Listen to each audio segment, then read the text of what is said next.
Today I'm going to teach you how to make pancakes from scratch.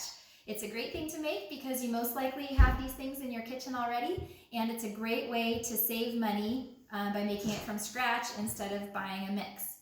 So go ahead and pause the video and get these things out.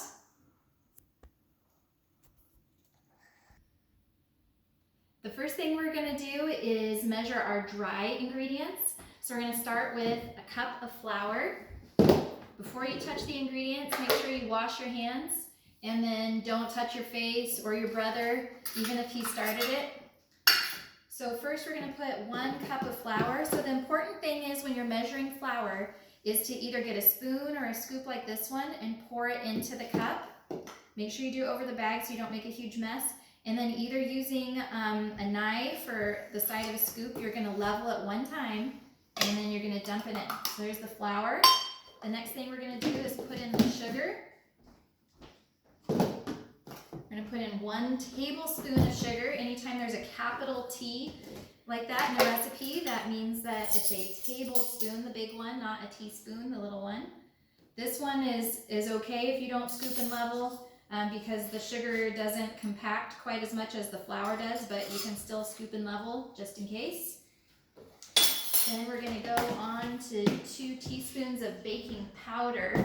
Make sure that you have baking powder, not baking soda, because they are different things. So that a lot of baking powders already have a level that you can level it off. So we've got 1 teaspoon and 2 teaspoons. The last dry ingredient we have is a 1/4 teaspoon of salt. Make sure you are not measuring over the bowl, because if you pour too much in, it's very difficult to take it out. So I'm going to measure over the sink.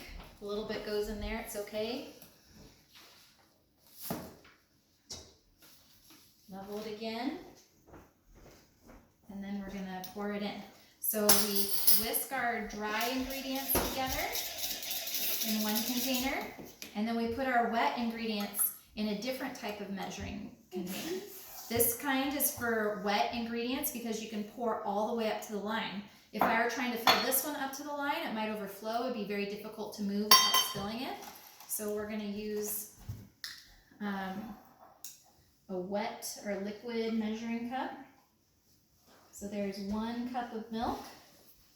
And then the next ingredient is 2 tablespoons of oil. And then we're going to put the egg in that one. There's 1. And 2 tablespoons of oil.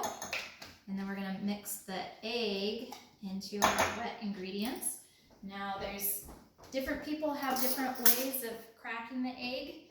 When I was in culinary school, they'd always tell us to crack it on a flat surface because you're a lot less likely to have little pieces of egg end up in your food. I've heard other people say to crack it on the edge. So whatever your mom tells you to do, you open it up like that, let the egg drop in, try to clean up your mess. That goes straight into the trash. Rinse my fingers. And then we mix up the wet ingredients. And then we're gonna pour it into the dry ingredients. You wanna mix it just until it's combined. There's still gonna be some lumps in it. You don't wanna over mix it, then your pancakes won't be light and fluffy. Okay, and our batter part is done. I'm gonna see what that looks like in there, the consistency of it. No, wait. Okay, now we're going to cook the pancakes. So if you have a non-stick pan, you don't need to put anything in it, no butter, no oil. You can pour right into it. Have an older sibling or a parent help you with this part.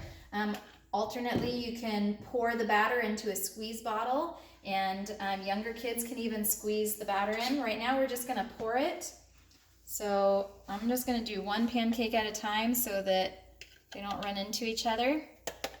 So what you're looking for is you're going to have low to medium temperature, and you're going to wait for little bubbles to appear in the pancake. If you flip it too early, you're gonna have a big mess. If you wait too long, it has a chance of burning. So we're just gonna watch it and let it wait for a little while.